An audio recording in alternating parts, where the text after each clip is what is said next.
MCL, the word in your home.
Good morning and welcome to a one-stop breakfast program. Good morning, Abia from MCL TV. I am Cynthia HMA welcoming you on board this Thursday edition of our breakfast program, where we simply get you in the know of the things happening around the world as you take your cup of coffee or tea, whatever you're using for your breakfast. But the thing is, we are the one doing the talking while you are the one watching and listening. All right, you know we do the first things first. Right immediately after now, we're going to visit our marble to find out words on marble are going to tell you. And I remember on words on marble, we simply get ourselves inspired for the day, for the day's activities. After words on marble, we'll visit the news table where Stella Wandi is already seated to tell us what's making the rounds in the news, and we hope you're going to be keep staying tuned to find out what the news will have for us all this morning. Right after the news, we'll take a break and get back and conclude our news bulletin by taking our newspaper review, where we take a look at the papers. Remember, when you read your papers, you'll be discussing based on facts and not on rumors. Right after the newspaper review, we'll take a break and we'll be keeping you company, staying tuned with our documentary. After that, we'll get back and begin our discussion segment. This morning, we are going to be looking at the freedom of the 105 Dapchi girls. Remember that some of the girls have been released, while some have been were said to have died, 5 of them. All right, we hope you're going to be staying tuned till then and also find out more details on the release of the girls. All right, let's visit the marble. All right, this morning we are hearing from Abraham Lincoln. Abraham Lincoln says, always bear in mind that our resolution to succeed is more important than any other one thing. Always bear in mind. What are we going to bear in mind? That our resolution to succeed is more important than any other one thing. Yes, our resolution to succeed, your resolution, my resolution to succeed is more important. As a human being, we must resolve to succeed. But even as we are trying to succeed, remember, don't step on toes. Don't step on toes. Don't hurt anyone because you want to succeed. Do not kill anyone. Do not talk down on anyone. Do not backstab anyone because you want to climb the ladder. Remember, those you meet climbing the ladder are definitely those you're going to meet as you climb down. All right, and as our true citizens of our cousin state, Abia, even as we resolve to succeed, we must do all we can. We must strive as true citizens of this very own Gazan state to do the needful as true citizens, pay our taxes, and also be friends to the police. If you see something, say something. Do all you can, support the government, pray for the government, pray for Abia State even as you're praying for your state. And that way, we'll get there. All right, let's visit the news stand where Stella is already there for the news. Good morning, Cynthia, and of course, good morning, audience. Thanks for joining us on today's Good Morning, Abia. The one-stop breakfast show on MCL TV. I am Stella Wandi. Now the details of the news. President Muhammadu Buhari has approved for further sourcing of funds amounting to about $15 billion for the execution of critical rail infrastructure in the country. Minister of Transportation Rotimi Amechi disclosed that the federal government is lacking funds to complete several rail projects. Amechi, who spoke after the meeting with President Buhari at the Presidential Villa Abuja, said with the approval, the federal government will open negotiation of funds for the completion of Port Harcourt's Maiduguri Rail project. Also captured in is the Lagos-Calabar Rail project. According to the minister, a lot of progress is being made in the area of revamping rail transportation network across the country. He disclosed that laying of tracks on the Lagos-Ibadan routes would commence next month and expressed the hope that the project will provide a lot of job opportunities for Nigerians. After months of ban from operating from the nation's ports, the National Agency for Food and Drug Administration and Control (NAFDAC) is returning to the ports to enable the agency execute its mandates. The mandates include ridding the country of fake and substandard food and drugs. The Director General of NAFDAC, Professor Christiana Adeyeye, said NAFDAC, in collaboration with the relevant ministries, departments, with agencies, MDAs, with the active support of the National Security Advisor, will be returning to ports and borders to effectively control the importation of narcotic drugs and hazardous chemical substances. According to Adeyeye, the importation of narcotic drugs and hazardous chemical substances have been identified to the grossly abuse and subsequently posing public health and security threats to the nation. Abia assured Nigerians that the return of NAFDAC officials to the ports and borders will once again restore NAFDAC's key responsibility of monitoring imports of controlled drugs and chemical substances which come in various forms. A federal high court sitting in Abuja refused to join Action People's Party as a defendant in a suit filed by the Accord Party seeking to stop the National Assembly from going ahead to the change of the sequence of 2019 election. Accord Party, through its counsel Chief Wole Olanipekun San, had dragged the National Assembly, EGF and INEC before the court. At the resume hearing, Abubakar Malami, who was in court personally, took a strip on the National Assembly for threatening to report the trial judge, Justice Ahmed Mohamed, because of his ruling of March 14th, which temporarily banned the National Assembly for altering the 2019 election sequence, despite the refusal of President Muhammadu Buhari to sign the Electoral Act Amendment Bill 2018 into law. Malami further argued that the principle of separation of powers should be upheld to and promoted by the various arms of government. Malami contended that the independence of the judiciary is constitutionally guaranteed and they must work hard to ensure that it is sustained. Nigerians have been enjoined to imbibe the cherished value of charity, as this is one of the ways of achieving true happiness. A clergy, the Reverend Father Justin Iweha, stated this on MCL Breakfast Program Good Morning, Abia. The Reverend Father Iweha spoke against the backdrop of the global observance of National Day of Happiness held annually on 20th of March since 2013. Chimezi Ozems tells us more. Before now, Nigerians were regarded as the happiest people on earth the world over. There is no doubt that this may sound surprising to the Western world, considering the litany of self-inflicted challenges facing Nigerians. This may have prompted the composition of the popular song, Suffering and Smiling, by the late Afrobeat king Fela Anikulapo Kuti more than 2 decades ago. Fela in the song strongly berated Nigerians for their docility by not holding their political leaders accountable.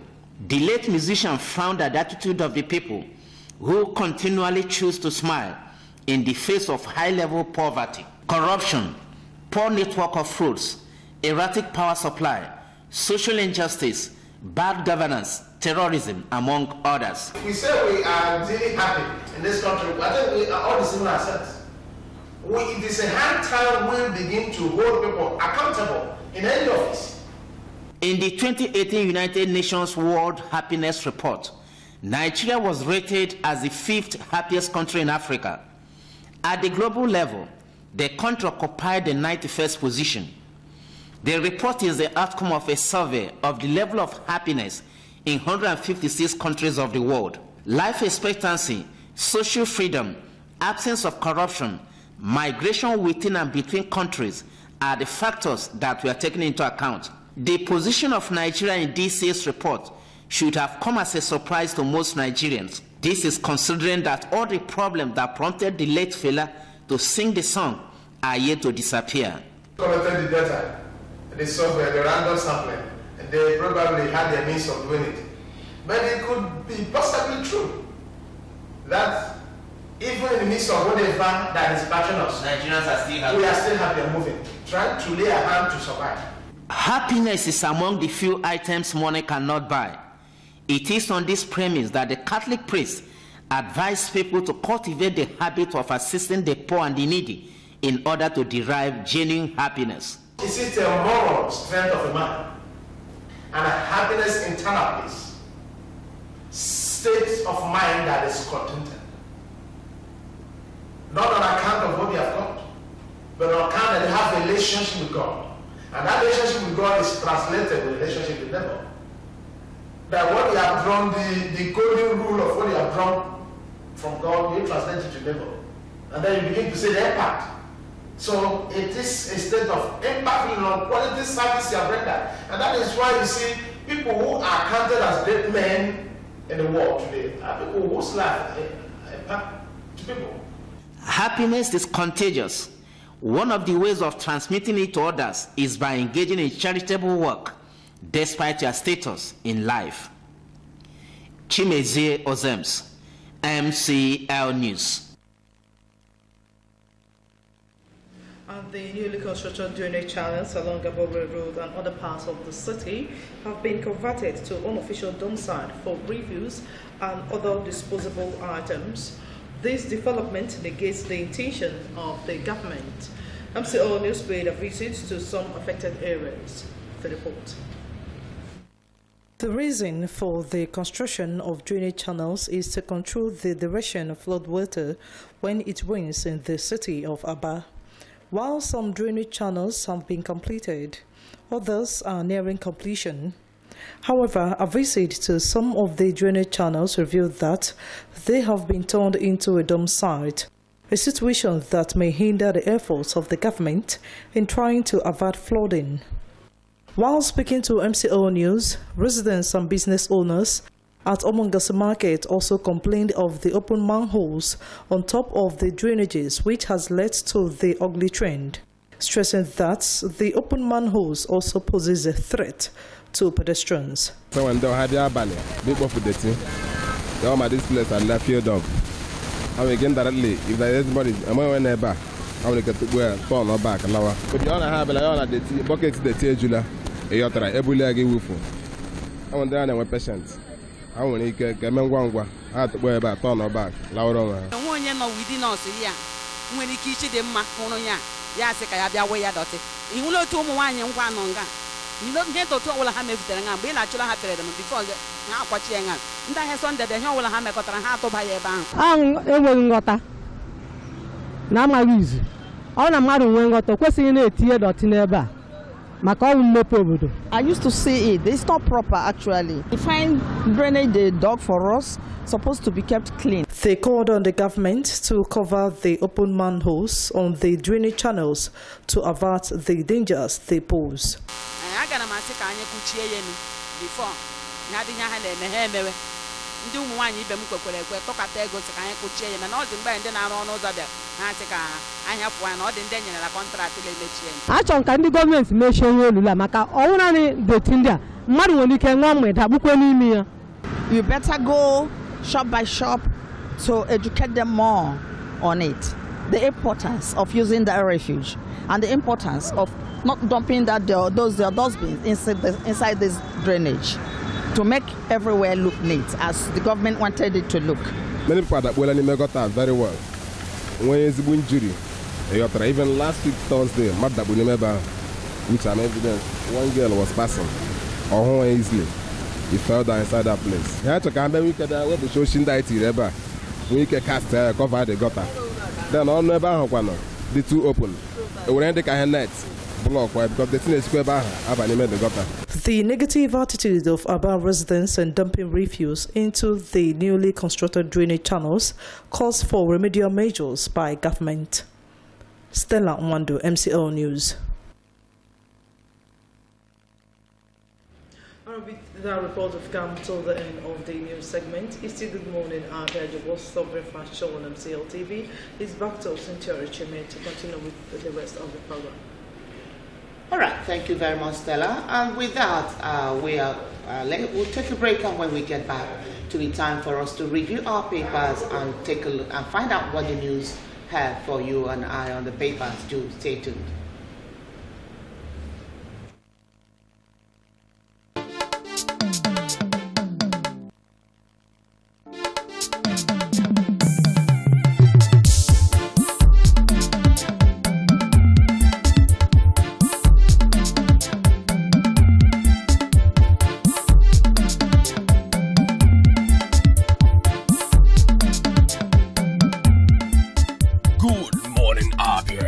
One-stop breakfast show on TV.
What is that noise?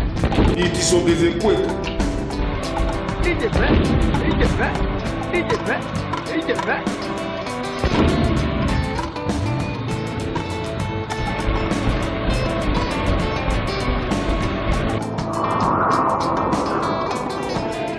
What did they happen? Yeah, now they're gonna go so.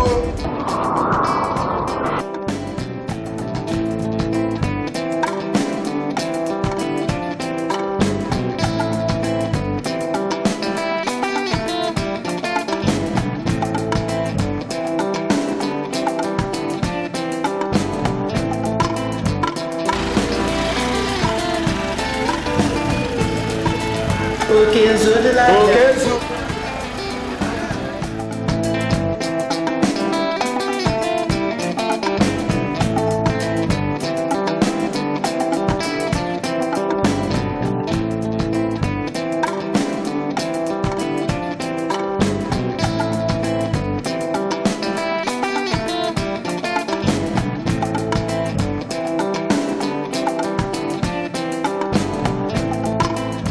Time to rebuild Abia.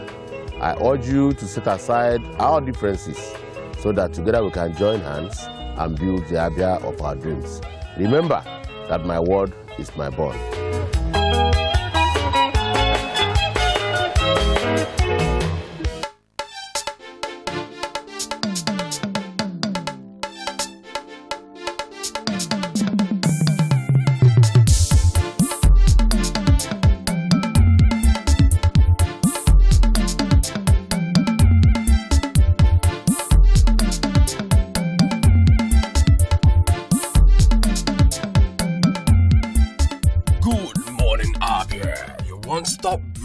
breakfast show on TV.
You're very much welcome back. It's still your one-stop breakfast program, Good Morning Abia, from MCL Television, right here in Abia, the Commercial Nerve Center of Abia State. And this is where we take a look at the papers and find out what they have in store for all of us. And as usual, we are going to start with the Daily Sun. The Daily Sun this morning on the top right says, how Igbo can produce next president.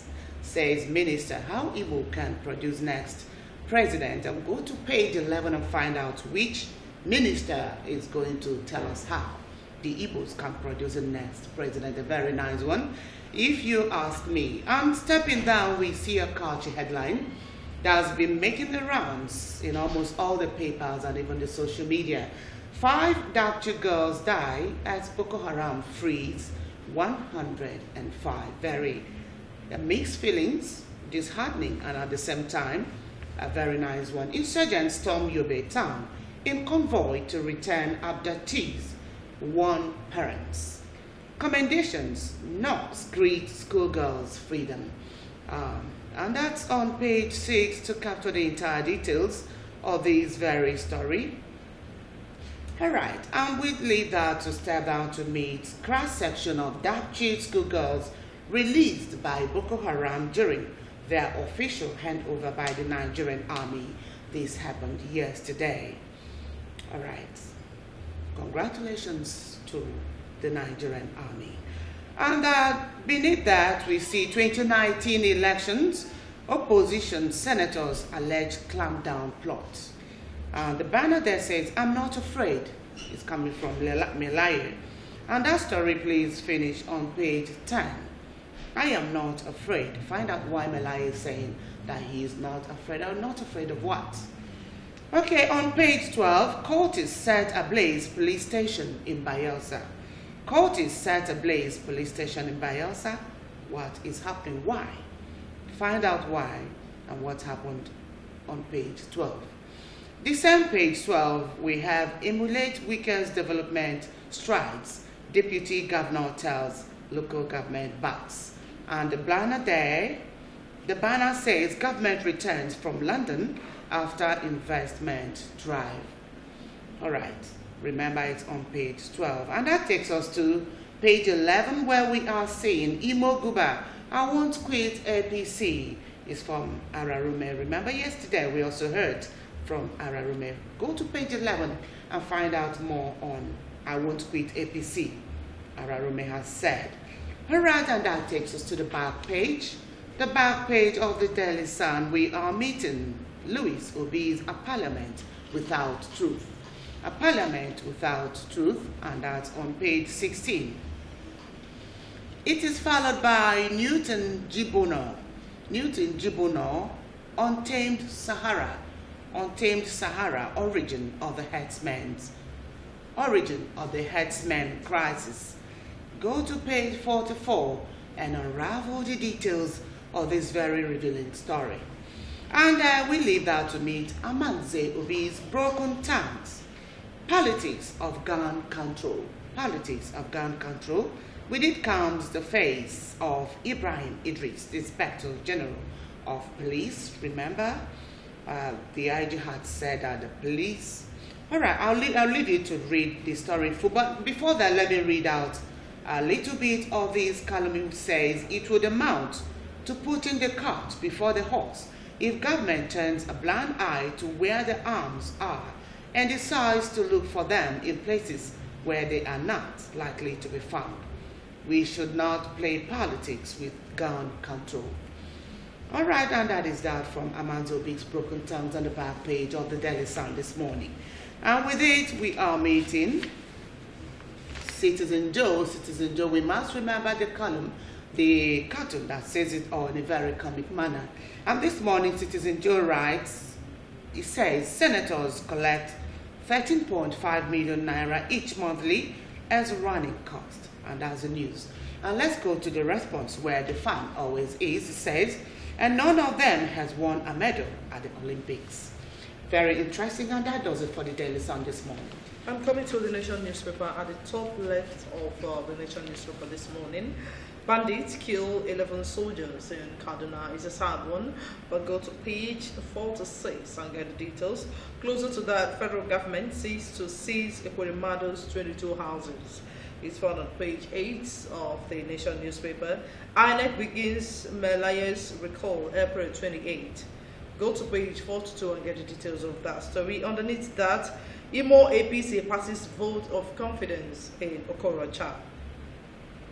It's still on page 43 of the Nation newspaper. Moving down, government releases 1.248 trillion naira for projects. Go to page 11 and get the details. Lawmakers to pass budget April 24th. It's found on page 46 of the Nation. Now the major headliner says, our days with Boko Haram by Dapchi goes. Excitement in town, government, they were released unconditionally. It is found on pages 1, 5, and 4 to 6 of the Nation newspaper. Moving down the picture elements, some of the released school girls before being taken to Abuja yesterday. And the second picture element there, one of the girls being carried by a military officer yesterday. Now closer to the picture element, released 104 schoolgirls and 2 others, dead 5 girls, held 1. These are the figures. Now inside ACF, UN, GNI, APC held government, Brolo orders closure of boarding schools, hope brightens for Chibok parents, PDP is funny, Fayoshe is a child federal government. Go to pages 1 to 5 and of course 4 to 6 and get the details of that on the Nation newspaper. Now let me quickly read out some of the words from the Dapchi, released Dapchi schoolgirls. It was a very happy moment for us. We played with the Boko Haram boys. I shook hands with them and even snapped pictures with them, and they left. One thing they told us was that we should not send our children back to Western education. They told us that what they did was not terrorism, but just to teach us a lesson. These are the words of some of the Dapchi girls. Now, beneath the front page of the Nation newspaper, House screen Obiano's nominees is found on page 43. Wife, $9 million not found in Burroughs' home. Go to page 41 and get the details of that. Now, straight up to the back page of the Nation newspaper. At the back page there, coming from Binga Omotosho on editorial notebook, happiness as choice. Happiness as choice is at the back page there. You go to the back page and get the details of that, talking about happiness. Return of the Dapchi girls. That's the next headline, following the one of Binga Omotosho. A return of the Dapchi girls. So go to the back page and get the details. Moving down on hardball, Holy Shehu, the untouchable. Holy Shehu, the untouchable, is still at the back page there. Keep reading the story there. Now on Repos, Russia 2018, Abia has chance to make Eagles final score, says Roy. Now the response there said, that's baskets. That is it on the Nation newspaper this morning. All right, the next paper of our weeks, or usually say the last but not the least, is the New Telegraph. The New Telegraph this morning, the top there says, federal government seeks forfeiture of Ekwerimado's 22 properties. And the banner there says 9 assets in Abuja, 2 in London, 8 in Dubai, 3 in Florida, Senator, there is nothing to forfeit. Okay, and that's the photo element of Ekweremadu there. All right, I'm leaving the story. Please continue that story on page 4. And we stepped out to meet bandits kill 12 soldiers, injure 9 vigilantes. All right, capture the story on page 8. And we leave that to meet the photo element of Buhari, the president. RMAFC to federal government, don't sell shares in NLNG key assets. Capture that story on page 3. And the next, it is followed by seconders, who you know seconders, of PDP. PDP to UN, APC, INEC to rig 2019 polls. Okay, find out on page 3 in details why they are saying this. It is followed by the story on the suspects. Cultists set Bayelsa police station ablaze. Cultists set Bayelsa police station ablaze. Capture the story on page 9. And stepping down, we see a Kochi headline. Dapchi, how our schoolmates died in custody from the freed girls. Very touching, very disheartening. All right, under that story, please, I'll read up more on these. 104 schoolgirls freed.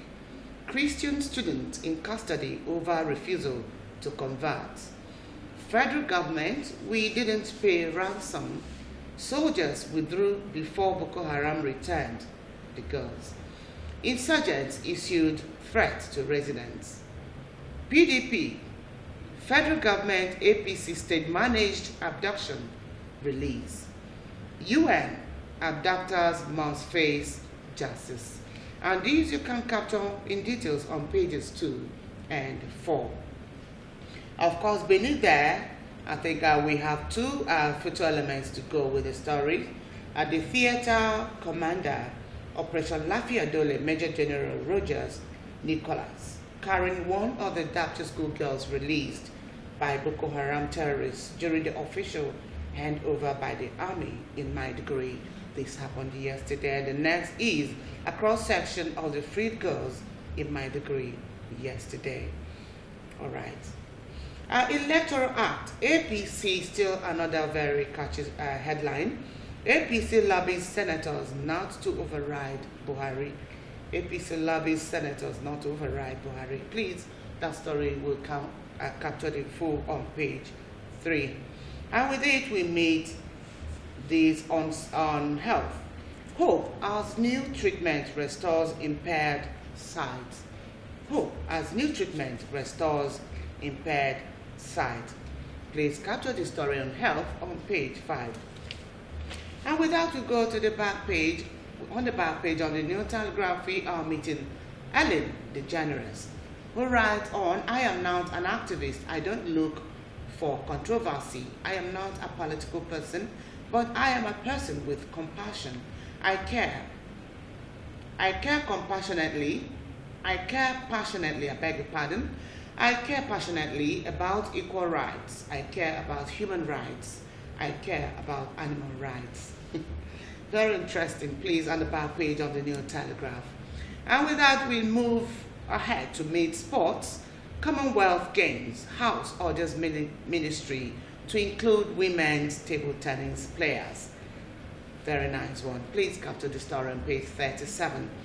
And when we go down to meet, is Rochas Okorocha a mistake? Is Rochas Okorocha a mistake? It is a question coming from Political Music from Ike Abonyi. And beneath there you can see the photo of Okorocha, the governor of Imo State. Unfortunately, there's no piece calendar from which we can get an insight into what this column is really talking about. All right, well, we know it's all on Okorocha. Please do well to read the story in details and find out more. All right, we continue to say that there's no overdose to knowledge. The more you read, the more informed you are. We simply encourage you to walk down to your nearest vendor and grab all of the copies of the papers. You'll be discussing based on facts and not on rumors. But before we go, let's take a little bit on the very major catchy headlines, especially that on the Dapchi schoolgirls. Stella, tell us what of course, I have already said it that it's more on the Dapchi, the release 105 girls, but I don't know if that actually also caught your attention. I will say kudos to the Nigerian army for the rescue of the girls. But, you know, when they were, last week, some of the papers, you know, where the president said that they are negotiating with adopters of the girls, then it is now left for the presidency to come and tell us how the girls were actually released, if they were, you know, exchanged with some money, or if the army really did what they ought to do to rescue the girls. But after everything, because they are released, and of course, just that what is actually bringing us back is actually the death of the 5 of the girls. It's not a good one, and how the parents will be feeling right now.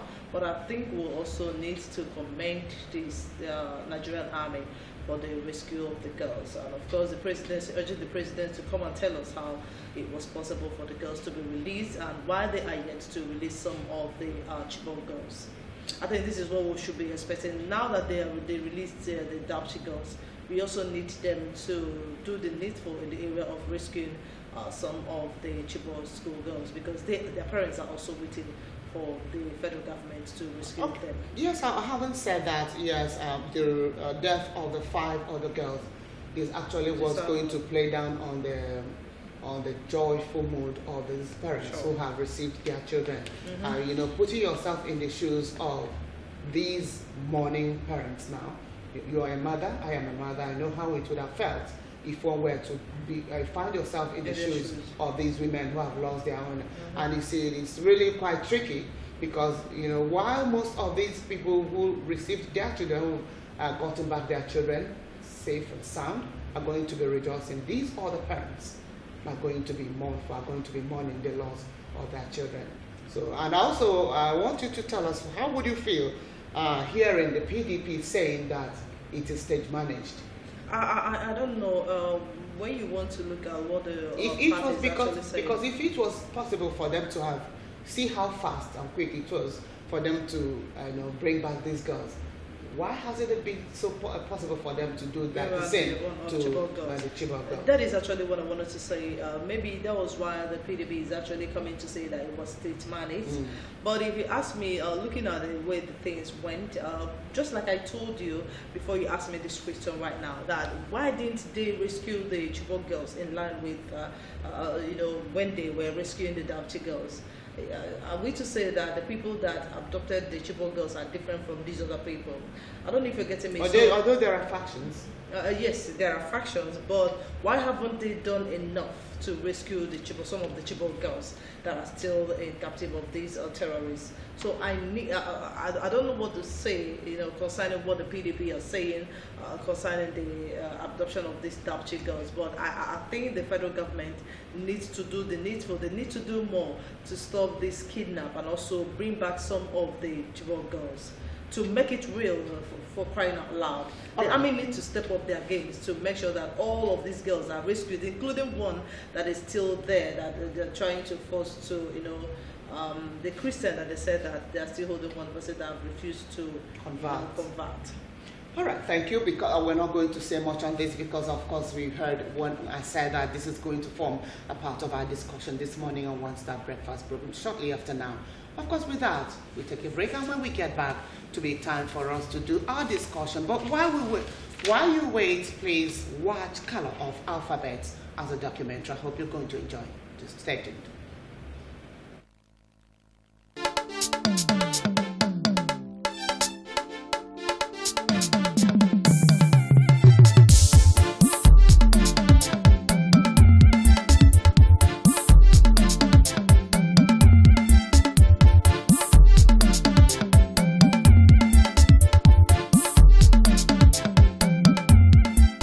Good morning, Abia, your one-stop breakfast show on TV.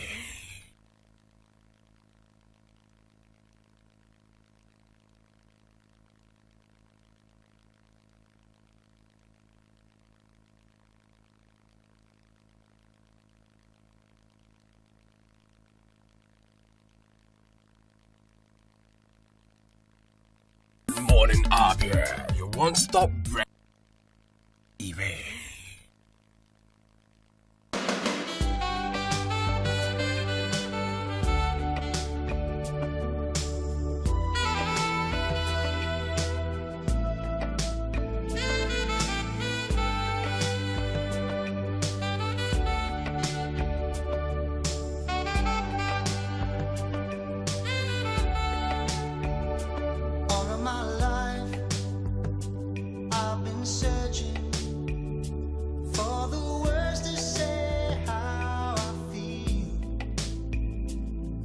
I spend my time thinking too much and leave too little to say what I mean. For inquiries and booking, contact Address Hotel and Suites at number 18 Upper Road, Obo Hill, Abia. Telephone 081 000 00895 or 081 000 00896. Address, the pride of hospitality and tourism. Have you heard of Prescal World and Heaven Options Limited? Prescal is a home of the direct image right here in Abia. Why go to Lagos or Port Harcourt for your direct image jobs? Come to Prescal World and Heaven's Options located at number 145 Azikwe Road, Abia for perfect cover page, journals, magazines, brochures, and flyers. We also offer printing services in digital flex and billboard, window graphics, posters, stickers, heat transfers, ID cards, complimentary cards, monogram, and car branding. Heaven Options offer you entertainment services like event management, ambulance services with well-dignified undertakers. We can also boast of 3 months ordinary program in computer training, 6 months certificate in computer training, and 1 year advanced certificate in computer training. Why not visit Prescal and experience that quality jobs?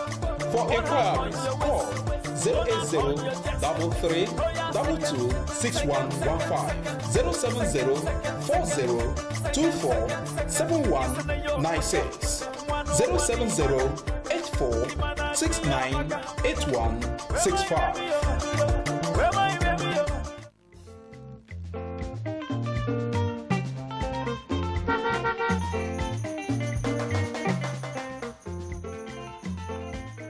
Do not deface Abia State with posters.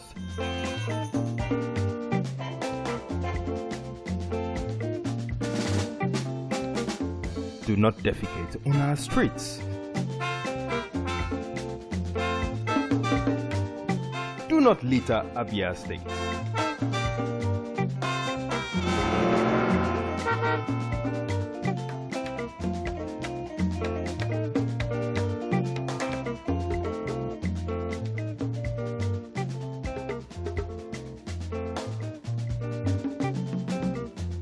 My brothers,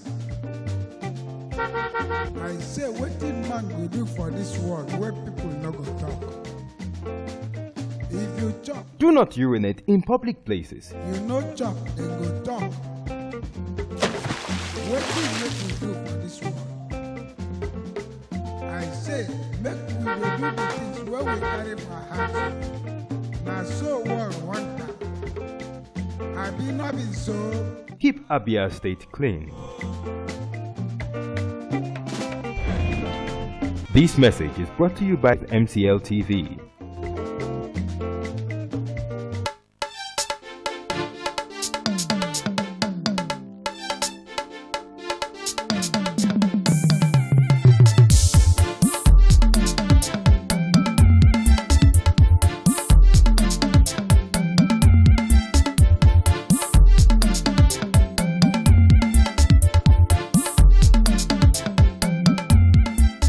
Good morning, Abia, your one-stop breakfast show on TV.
Breakfast Show on TV.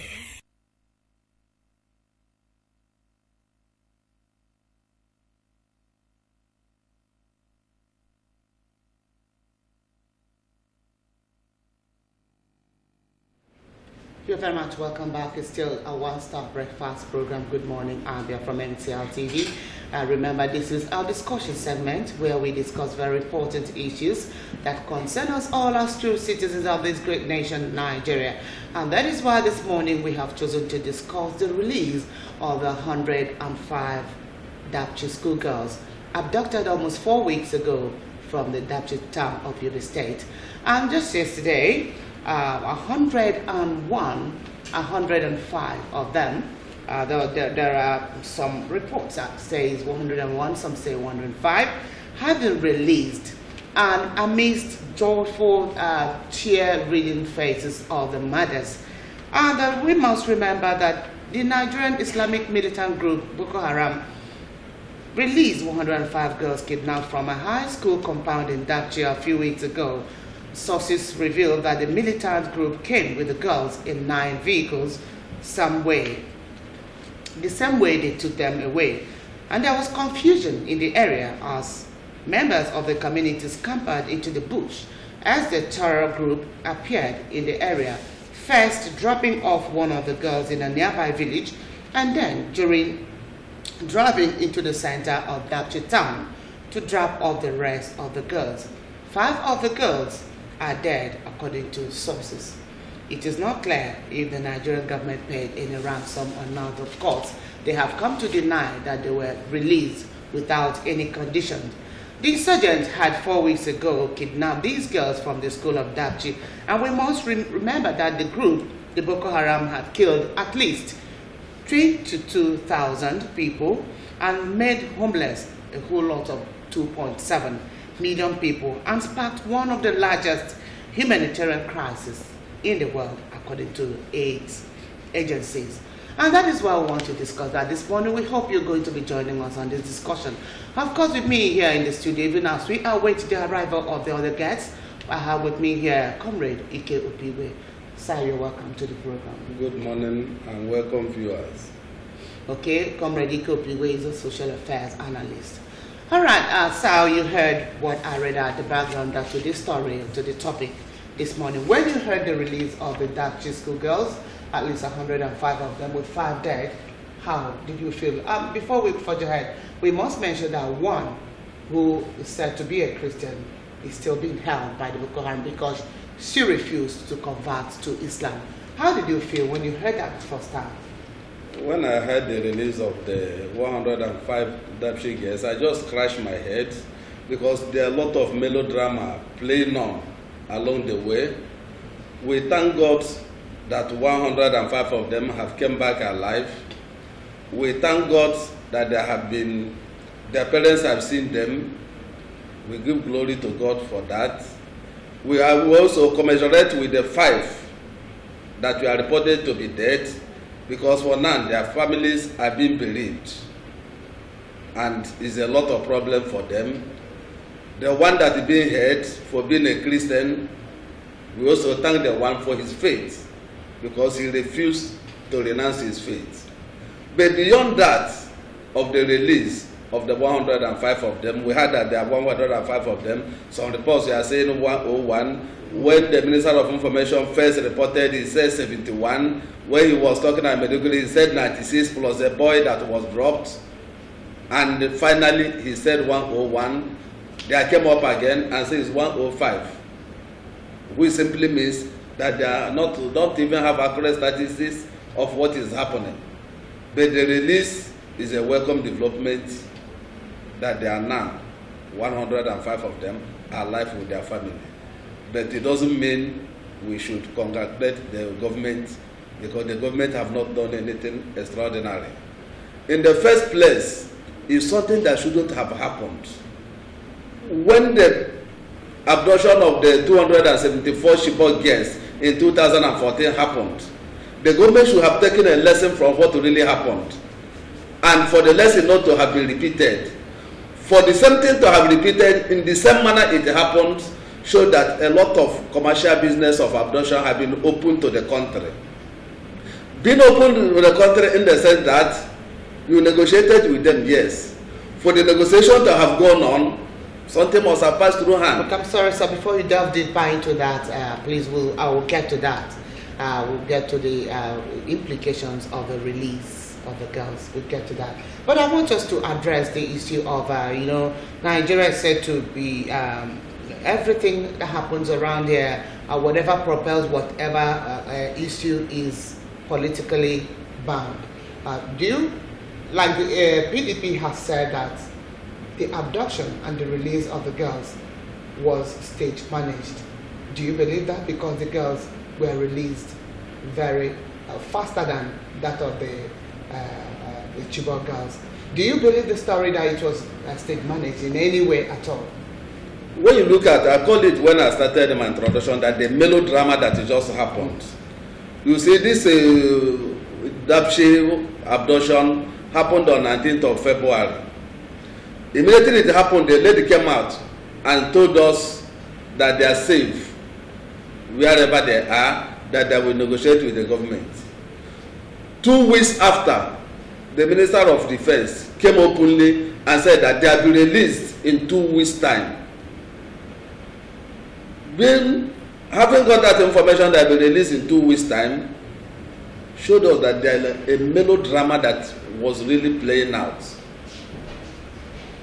Are they trying to divert our attention from the herdsmen farmers clash that we are just going on? We don't know. But for them to have been released in this record time, it shows a lot of concern to everybody. What really happened, how it happened, what transpired, who organized it, and even for the Boko Haram people to have moved from Gadema to that place called Dapchi with the 9 trucks and nobody noticed them. No security checkup, nothing. The report shows that there is a military command in Gadema, that the military commander was told 4 hours before that kidnapping happened. And Amnesty International have confirmed that they are aware of the whole thing. Having told you 4 good hours before the actual abduction happened and nothing was done, still shows there is a political undertone under it. It was reported that a day to that the whole military were withdrawn along that axis. And it is the same thing the report we got when the Chibok girls were abducted, that the same military were withdrawn from the same place. Amnesty International still maintained their report that even the police high command were told what the police station they did, they closed shops for that day, closing offices, taking that the Boko Haram will overpower them. For the military to have been withdrawn, for the Boko Haram to have drive from Gadema to Dapchi without any security hindrance shows that there must be a higher authority that knows what is happening. If not, you can't tell me that you can drive more than 10 kilometers in a town like Yobe. You can't see any security checkpoint. It's not possible. Drive also in the east here. From every checkpost, you see a security checkpoint. Then what happened that the military were first withdrawn? With the commander-in-chief, who should withdraw the military? Where were the military withdrawn? We have not been told. What we had now is that there is a panel that was shaped under the National Security Advisor to see the response of government. Why was the security agencies not responding to such when even they have 4 hours to that incident? So what PDP is saying, I may not say it's 100% correct, but from what the melodrama that has happened, it shows that there must be a political undertone to something that happened. If not, more than 112 Chibok girls are still being held by the same Boko Haram. When releasing these ones, why did the government also refer to their release? What the Minister of Information said yesterday, they were not in power when those things happened. But this one, they have released them under record time. Excuse me, sir, does it mean, is it really wrong for the military to be proactive? I mean, haven't released the girls earlier than everyone expected. Is there anything wrong with that? Is that why the PDP is saying that there's it is state managed? I mean, is it wrong to work towards the release of these girls as timely as this? No, for record time of releasing the girls, I said before, I didn't say anything wrong in it. But how the whole thing played out? Okay. Why was the military withdrawn 24 hours to the abduction of these Chibok girls? Why is it that the Boko Haram people drove more than 30 kilometers and reached that Dapeshi the government technical girls college and abducted 110 people with 9 truck loads? With the satellite capture that made description of Islamic sect was in it. Why is it that no security checkpoint even observed what was happening? And the operation lasted for more than 1 hour before they took away from there, and the guests were ordered just enter the vehicle. They have just entered the vehicle, drove the satellite, the military satellite up there couldn't capture them. No military checkpoint should capture them. So that's why we called it a melodrama that just happened. We need to know more about what happened. Maybe there's something the government know which we have not known. Until the government came out with the committee they have set up under the National Security Advisor for the response, why there was no response, when it was made known, people will start commenting one to another. But we thank God that the 105 of them are there. But that doesn't mean we should be jubilating and clapping for the government, because it's an incident that's not supposed to happen in the first place. That's my take on that. All right, thank you very much. It's something that actually wasn't supposed to have happened in the first place. Of course, it shouldn't have happened. And we pray it doesn't happen ever again after now. All right, let's go straight to the next question. Comrade Beware. One of the parents welcomed that, saw the Boko Haram in the return of the girls, said that the Boko Haram people told them that what they just did was no terrorism, that the act was no terrorist act, but they only wanted to teach them a lesson. What lesson do you think that these people are trying to teach Nigerians? That's what I have said. What before. lesson could that be? One, Boko Haram people are on top of this game. The government itself are not even being proactive. They are operating from the border. And the government have come out to told us that technically before, the Boko Haram had been defeated. And they came back again and said that completely, no more technically, that they have defeated Boko Haram, that they are just running helter-skelter, finding where to hide themselves.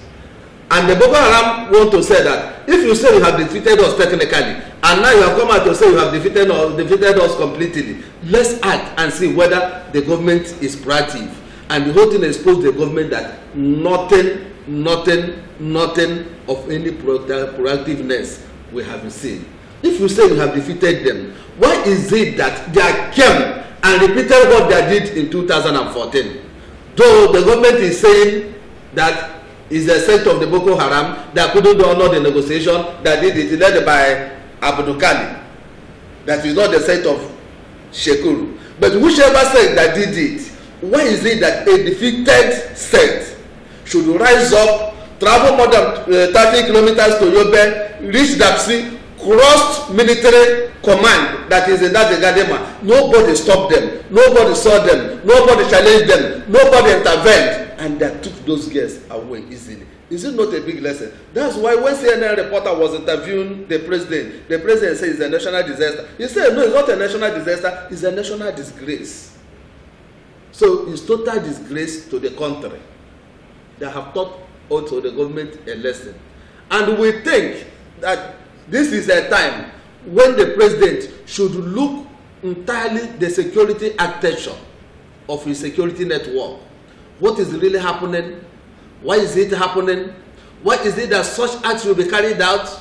No intervention, no security checkpoint, no military checkpoint, no police checkpoint. The DSS couldn't intervene. Nobody saw the whole thing. Upon all the military equipment they are said we have gathered, the surveillance, air surveillance, and all the rest of them, none of them can dictate it. It's a very big disgrace and shame to the country. All right.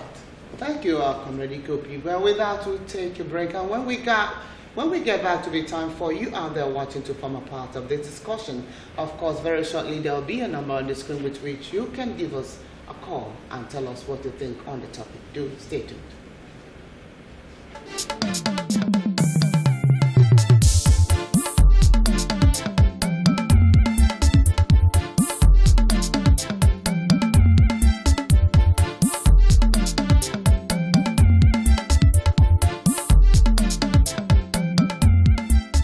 Good morning, Abia, your one-stop breakfast show on TV.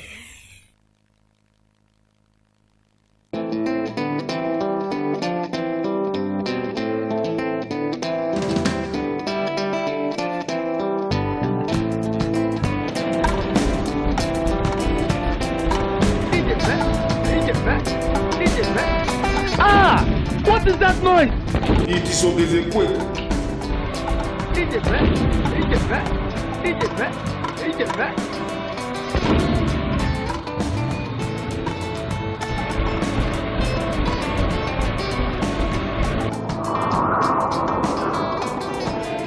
What did they happen? Yeah, now they're gonna go so.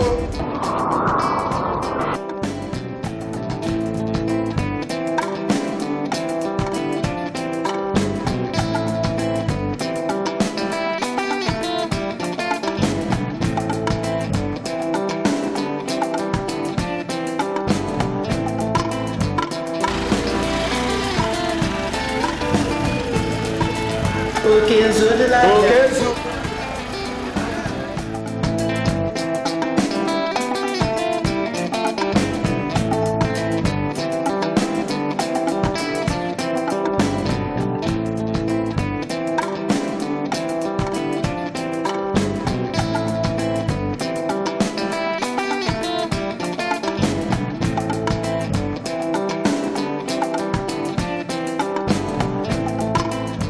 Time to rebuild Abia.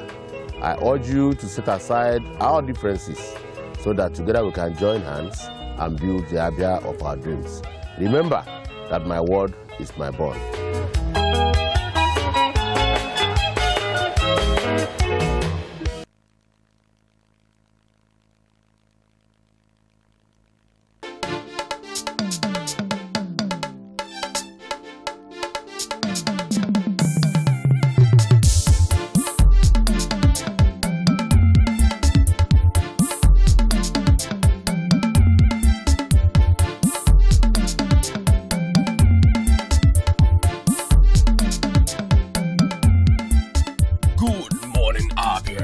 One-stop breakfast show on TV.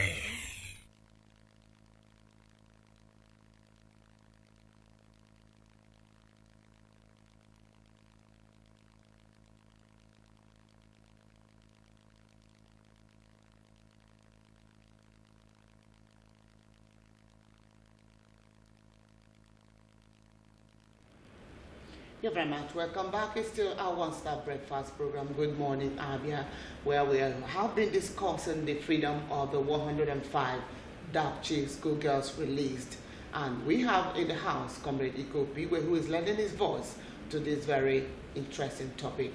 So before we went on that break, you mentioned that the military ought to have, that federal government in general ought to have done something to prevent this from happening.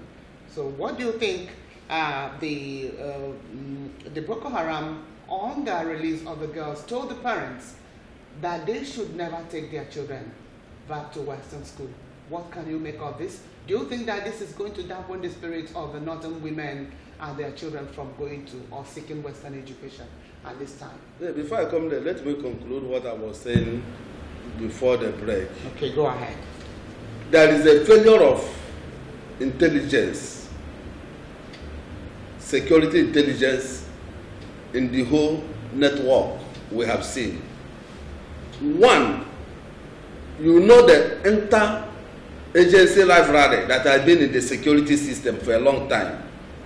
That even when the military saw something, they will not take DSS because they will be thinking that DSS will take the credit, and DSS will be thinking that the military will take the credit, and the police will be thinking that these people will take the credit. It was a national thing. It was highly announced and celebrated, and people viewed it, when even the director of DSS was writing a report against Magu that he should not be cleared as EFCC person. And this person is an appointee of the president. And people shouted a lot by then and said that the president should look at the entire security architecture he's just using. Because when EFCC is working alone, DSS is working alone, the military is working alone, the police is working alone, you see that the entire security architecture, there will be no cohesion in the whole thing. Then the military may get to the report first, as Amnesty is claiming. They may think you're scared. Is the DSS that's supposed to have even analyzed the intelligence report and bring it to us before we start acting? When the police had it, by the time they started closing the office, they will think they also is the military. If the military that has a command there, they are the first people that they're supposed to have acted.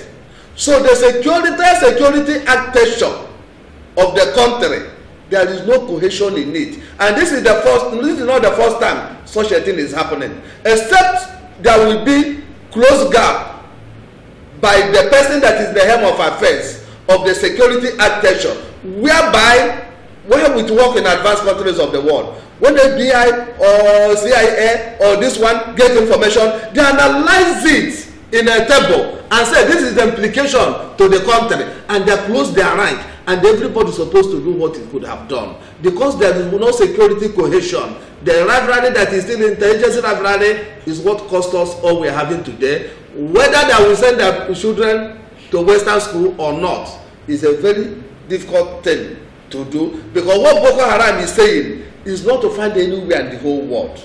Somewhere you can find close to what Boko Haram is saying is around Sudan. And Sudan, where you find it, the government have repressed them. They have only taken a community where they are holding. What is Boko Haram is saying? That they need a caliphate of their own, where they will establish complete Sharia system of religion. They will be governing that area. But is it possible? It's not possible. It's not feasible. So the parents should insist of taking their people, because when you educate your people, you liberate them. When you liberate the mind of your people, they will know what is happening. If these Boko Haram people have been educated in the first place, they will not be doing what they are doing. Let's take, for example, why is it that you can just pick a boy from that imaginary school or something and just give him 200 naira or 300 naira and give him a bomb to go and detonate? He know he will kill himself. He know other people will die. But because of that 1,000, 2,000 naira, he will just move. If he have found anything lucrative he is doing, that he has a job, that 1,200, 2,000 naira couldn't have moved him to kill himself. Not only kill himself, and also kill others. That's the problem we have mainly in the northern hemisphere of the country, whereby a lot of them didn't pass through the normal education. North has been in government more than any other section of the country for a long time, but they are failed to educate their people. They are failed to enlist their people. They are failed to liberate their people. They didn't assume that these things will get the trend is happening today. So the main truth of the matter is that the people should be educated under Western education, and the people should be liberated from what they are doing now. Because if you adhere to what Boko Haram is saying, it's outdated all over the world, and they can't shoot in any paradigm at all. Looking for a caliphate where Sharia will be 100% practiced is not applicable anywhere in the world. All right, thank you very much, comrade. I also want you to tell us, Boko Haram has ordered Borno State has ordered the closure of public boarding schools. Do you think this will in any way help to solve the problem of this kidnapping? It can solve the problem. If you close government boarding school in Borno State, what of in the daytime that the people will be in the school? Will you close the whole school in Borno State entirely for things to move on? The question is no.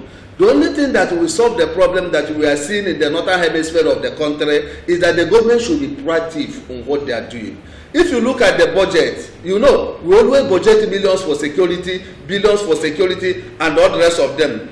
But whenever a government is sworn in, like the president is sworn in, the first duty of the government, which is said, is to protect life and the work property. And to protect the life and the property, once you fail in this aspect, you have totally failed in every aspect of anything you are doing.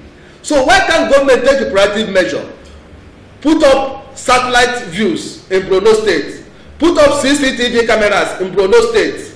Put up a lot of security in Borno State. This thing can cost a lot of money. Borno State is only one state. Put CCTV. Put satellite monitoring images there. Anything that happens first, we monitor it. Is it just in Borno? What about? Yeah, we are talking Borno. They have closed. Okay. What does it cost to just beef up security there? If you are talking of the entire station in the whole country, what happens if you put CCTV cameras? What can't it capture? Even the school you have not closed now, that you told the military command 4 hours before it happened that this thing is going to happen. Even you have closed school and you allow it to happen.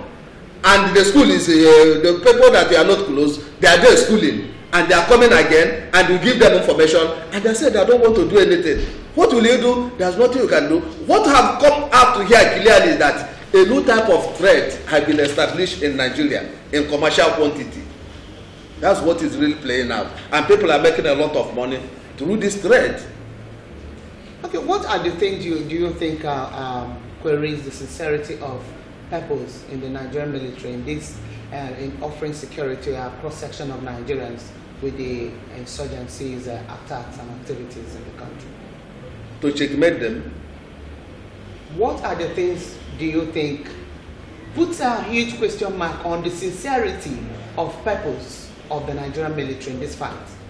Okay, you could, if you take us back when Major General Hejrika was the chief of army staff, you know that he really dealt a lot of blows on this Boko Haram issue, and he reduced it to bare minimum in that period. But is the current president now that said that he's attacking the north? That any attack again on that massive attack on Boko Haram is attack on the north. And the last of our good friend El-Rufai came out with a big propaganda. They even wanted to go to the United Nations by then and saying that the general should be tried for genocide. That he has killed a lot of people, which is the Boko Haram people. Then, now that the power is now being concentrated in the north, and they are having the security attention in their hand, they are having the whole security in their palm. Do you think that stopping Major General Hejrika by then in attacking Boko Haram in that way, do you think in any way that now they are in command, that they will attack them like that? They will not attack them like that because they are calling them their brothers and their what and their sisters, and there's no way they will come in full force like Hejrika came by then to eliminate all of them, because the current president made it known by then that any attack again on that Boko Haram is an attack on the entire north. And they used a lot of propaganda on Major General Hejrika by then, and Hejrika was removed as chief of army staff, and Boko Haram came in full force and fighting. So if any of them now that is from the north, thank God they are holding the whole thing, they should summon up the courage, which I know they will not summon, because these are their brothers and their what and their sisters. No matter how anybody will see at it, or no matter how anybody will look at it, there's no way you can go in a massive extermination of your brothers and sisters, no matter the type of crime they have committed. And that's why everybody is calling on the government to go in, fight Boko Haram, reduce them to bare minimum, muster the strength that the Hejrika mustered by then, and fight these monsters called Boko Haram, because it was clear to everybody when Hejrika was fighting Boko Haram that things have not escalated in this way. And if they have allowed him to go with the force he was doing by then, he could have conquered Boko Haram even before this present government comes into power. But what happened? They used every propaganda. He be tried at United Nations, he be tried at ICC and all the rest of them, and the man was removed. It's not easy for you, even in your family, when you are having war, to just exterminate your people, no matter whatever crime they have committed. That's why everybody is saying that there's no way the military now can summon the courage and just defeat them. This one that happened at Dabshi last month should also give you a clear picture of what we are saying. How can they travel all that way to that Dabshi school? No military checkpoint, no police checkpoint, no nothing. They just drove, escorted, entered the school, took 110 girls. Do you know that when you say 110 girls, just go to the street, line up 110 people along the here, you will see the capacity of what we are saying, and nobody anywhere checkmated them. What is really happening?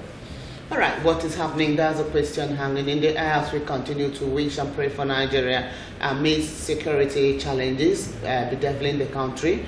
We continue to ask the military, ask the security outfits all over the country to get up, to do something and make sure that this really doesn't happen again. And we continue to ask, where do we go from here? At what point did we get this wrong to this level? And I know that is why most Nigerians have been asking, what is the relationship because of what the country is experiencing?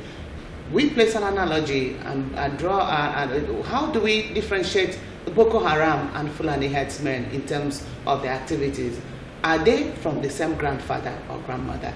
Let me come to you, Comrade Kopi. How do you distinguish, how do you differentiate between Boko Haram and Fulani headsmen? Do you think that they come from the same roots?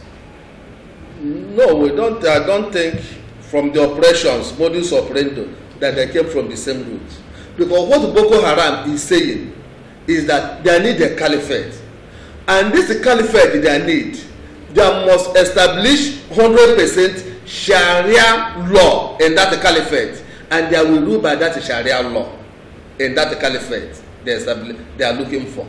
And they are saying, moreover, there should be no Western education in that caliphate they are establishing. Characteristics of Boko Haram: 1, to establish a caliphate; 2, to eliminate everything Western education; 3, to establish completely Sharia law in the so-called caliphate.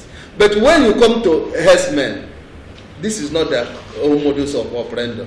Their own modus operandi is that they want to capture a territory, put to their cow, put to their thread, and stay in that territory. They have not told us, and they have not come in any way. Is it not the same people? We can't call them the same people, because if you look at this fashion that said that captured Dapchi people, this Abukadede fashion that just went out from Shekuru fashion, because he said that they don't like the modus operandi of Shekuru. He was the representative of IS here in Africa before, and it's from IS he was recruited in this Boko Haram issue. So the herdsmen, we are seeing them today, they are not looking for caliphate. They are not saying there should be no Western education at all, and they are not saying they must establish 100% Sharia law. They believe in Western education, in anything they are doing. Most of them don't believe completely that Sharia law must establish 100%, and they are not looking for a caliphate where to establish all these things. What they are interested in is to carry a jihad against war. And when they carry jihad war, they get a colony where they will settle. Establishment of a colony and the carrying of a jihad war, is it still not founded in the same root when you look at it critically? They may have some characteristics, but the modus operandi are not the same thing. Yes, the modus operandi. Yes, the modus operandi differs, how they operate it. Because these herdsmen, the government said that most of them came from Mali. They want to deceive us and all the rest of them. That most of them is from the Niger Republic because of the porous border. Yeah. But they have not come out openly and said that they want to establish a caliphate. And they have not come out openly and said that Western education must be eliminated. They have not come out openly and said that in this caliphate, that Sharia law must be established 100%. They are interested in their roots, where they will rear their cattle, where they will get a colony, and where they will settle, so that they will be growing their cattle and all the rest of them. Until they came out in a different way, people will start analyzing them. But for now, their modus operandi are not the same thing. All right.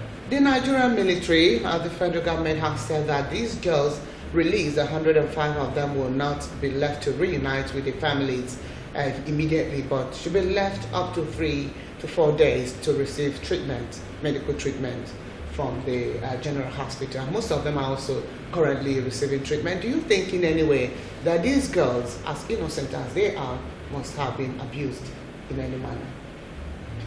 Yes, you know. Amid sexual abusement. Yes, you couldn't hardly explain what is happening there.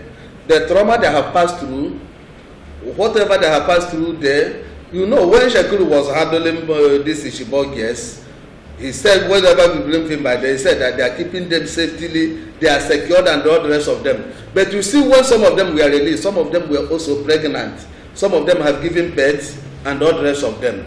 For these girls to have been in their own custody for 31 good days, is assumed naturally that most of them must have been abused. So the government is working in the right direction to examine them health-wise, what really happened and what didn't happen, so that there will be perfect health-wise. Most of them must have been abused.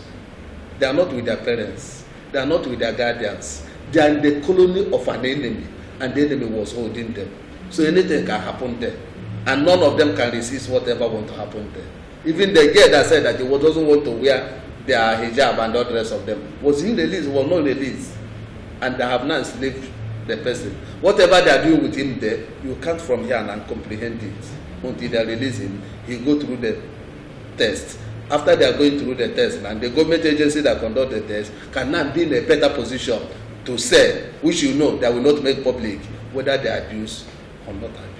All right, thank you very much, sir. And amidst a cry for the very, very stringent measures to be undertaken by various states in the Northeast to guard against further abduction of our girls from schools, do you think there's anything the federal government should do to come up with, at this point in time, to put a final stop to this kind of embarrassment to the country?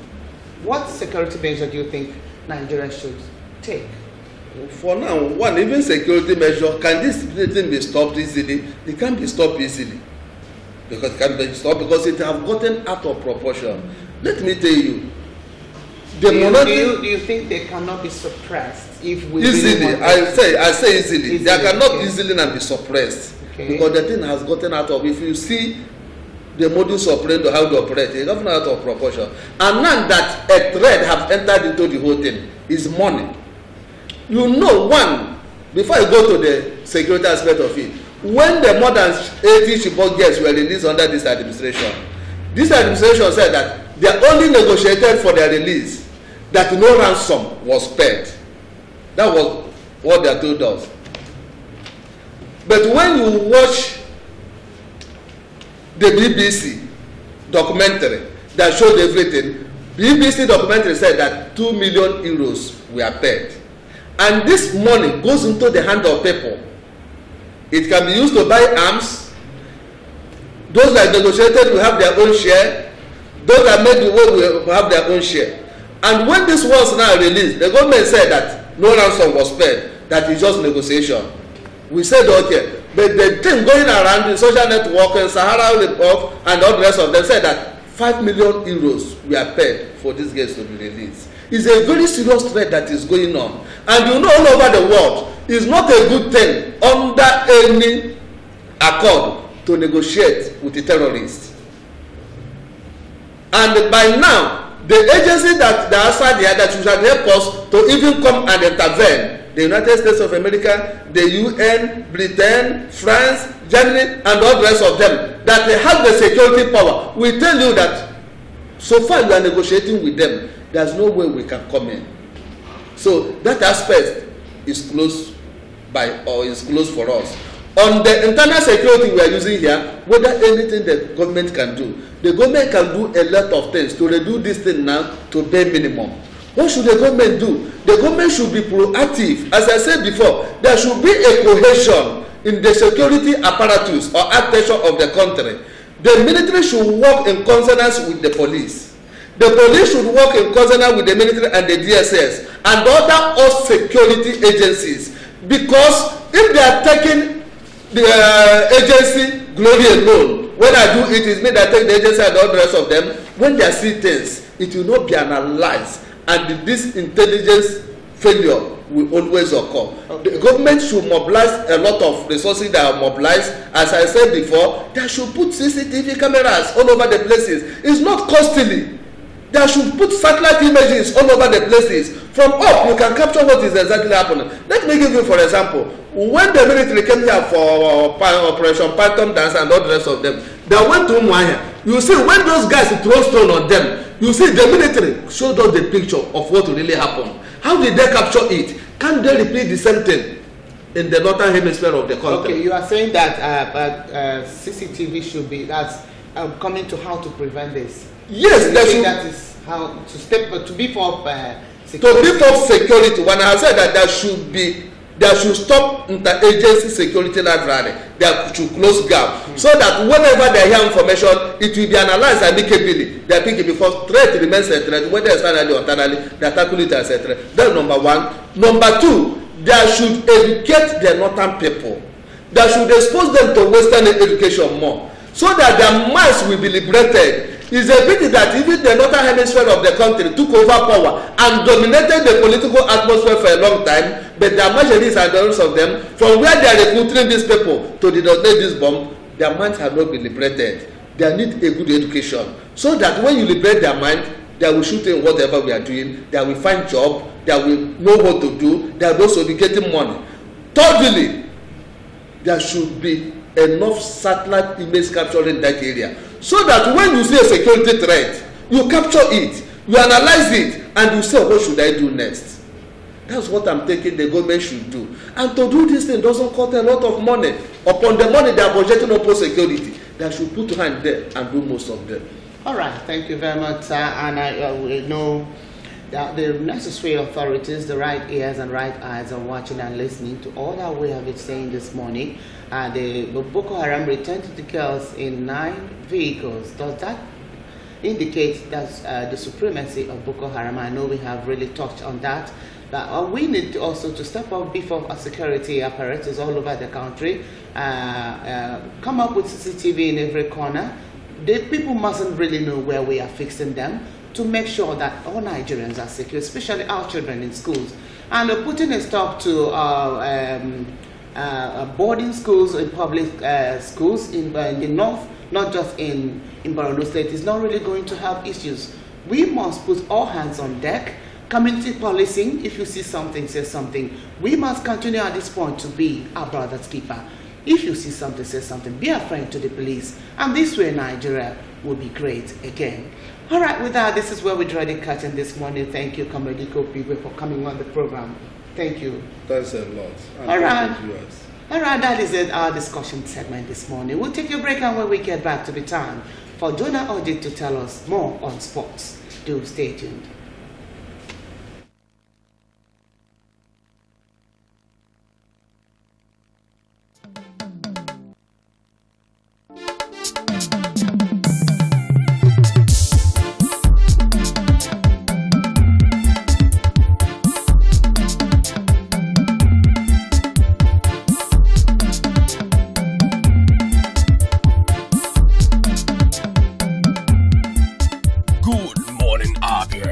One-stop breakfast show on TV.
You're welcome to the sports segment of our program. My name is Jonah OJ. We'll be taking you into the world of sports so that you get yourselves informed about all the things that is happening in the world of sports. Let us now start with the Super Eagles of Nigeria, who are really preparing ahead of tomorrow's international friendly game against Poland. It will be a clash of the Titans, even though it is an international friendly match, because both coaches, that is the coach of Poland and also the coach of the Super Eagles of Nigeria, will use that as an opportunity to select the best legs that will represent their countries ahead of that global showpiece slated for Russia. Just yesterday, Super Eagles manager Ganatura promised to name his strongest possible starting lineup for tomorrow's pre-World Cup friendly against Poland at the Municipal Stadium. Ganatura stated that he will give Nigerians the best lineup. It means that the likes of Wilfred Ndidi, Leon Balogun, William Truss Ekon, Alex Iwobi, and Ogeni Onazi are to start against the Europeans, while the Deportivo La Corona's Francis Uzoho might be in goal, as Chipa United's Daniel Akpenyi is unlikely to make it to Poland, and Ikechukwu has yet to arrive in camp. For us, this is a very important match. We have not played since November. There were 2 matches in March to test the players raw, told the journalist. During the World Cup, our opponents will be Croatia and Iceland. That is why we wanted to play with a team from Europe. In turn, Poland got Senegal, and our team is somewhat similar physically to this opponent. This match is therefore the interest of both teams. Ganatura added the Super Eagles had a workout twice yesterday and will train at the Municipal Stadium in Wroclaw tonight. So we want the players to remain focused and make sure that they give their best to Nigerians, even though there is nothing at stake. It is just an international friendly match, but this will serve as an opportunity for the coach Ganatura to select the best legs that will represent Nigeria at the 2018 World Cup. All right, away from that, now we go over to the CAF Confederations Cup as well as the CAF Champions League. Remember yesterday that we told you that the draws will take place yesterday, and that if actually it took place yesterday, that we are going to tell you about the foes that most Nigerian representatives will be facing in this year's CAF competitions. All right, Abia United will file out against Al Hilal, and Plateau United will tackle USM Orjas. Edinburgh Football Club of Abia will be up against Midwest Wits, while Mountain of Fire Ministries FC will file out against Joliba. These are the fixtures that you will be witnessing in the CAF Confederations Cup. All right, let us now bring you the draws for the CAF Champions League as they took place yesterday. After that draw that took place yesterday in Group A, we have Al Hilal of Egypt, Tunisia Rollers of Botswana, Kampala Capital City Authority of Uganda. We have Esperance of Tunisia. These are in Group A. Group B contains TP Mazembe, Mulodia Alja, Difa El Jadida, Entente Satif. These are contained in Group B. In Group C, we have Port, Mamelodi Sundowns, Wydad Casablanca, Royoya. These are those that will clash in Group C. In Group D, we have Zesco United of Zambia, Primeiro Augusta of Angola, Etoile Sahel of Tunisia, Mbabane or Swallows for Swaziland. These are the fixtures that really took place yesterday.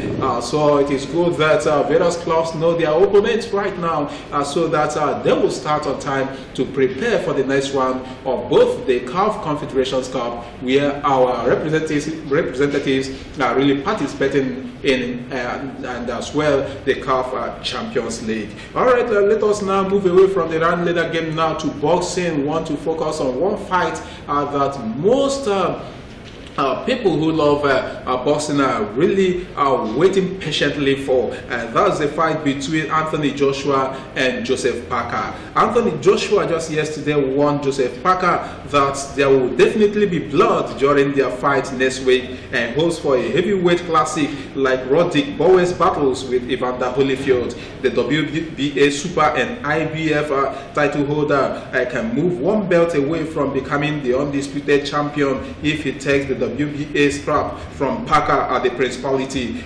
Stadium. Joshua respects the speed and power of the New Zealander, who has 18 knockouts on his 24-fight unbeaten record. I can tell you exactly how the fight will go, but we are big, we are strong, and the punches do hurt after a while. I definitely know there will be blood. There will definitely be blood, and the thing is, you can definitely hear the leather cracking on people's heads if you are close enough as well, and we are both fast. You will see really good combinations that you don't really see from heavy fight. Joshua said.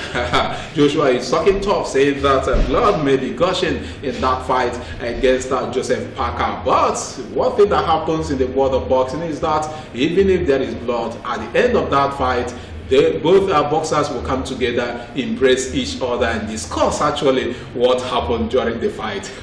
All right, this is where we call it quits on this segment. We will come your way tomorrow to let you know everything that is making waves in the world of sports. But for now, I hand you over to Cynthia Chin. All right, thank you very much, Jonah. In the world of sports, always no dull moment, entertainment, and you can bet indeed. Oh, no dull moment today. And that is where we draw the curtains on One Star Breakfast program, Good Morning Abia on MCL TV. And from me, Cynthia Chema, I ask you to have a lovely day ahead, but stay tuned for Nasalachi Umabia. Bye-bye.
MCL, the word in your home.